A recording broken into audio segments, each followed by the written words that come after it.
I've been studying revival my whole life and praying for revival my whole life.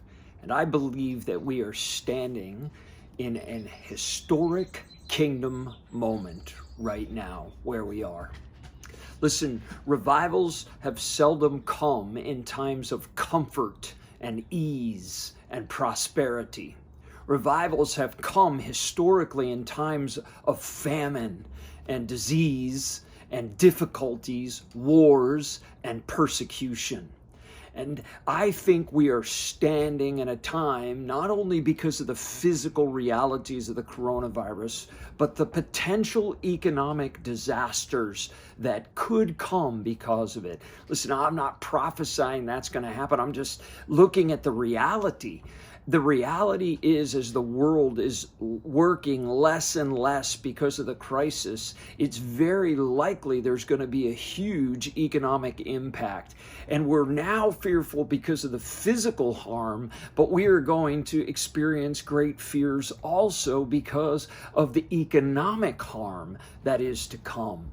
But I gotta tell you, Jesus isn't nervous.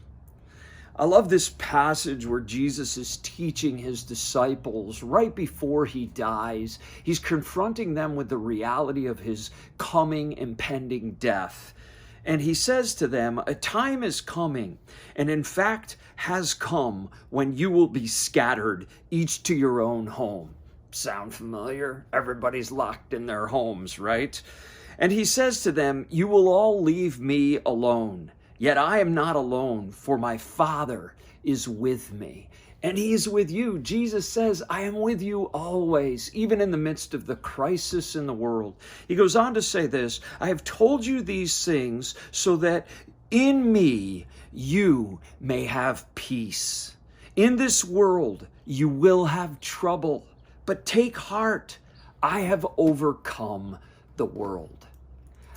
I think that we are standing on the precipice of an opportunity to advance the kingdom like never before in our lifetime. I think there's an opportunity for us to sink our roots deep into Jesus, deep into our eternal realities, deep into our identity as dearly loved children, and to triumph over fear, live in peace, and be a light in the darkness, to be a voice of hope in despair, to be an anchor in the storms of chaos like never before.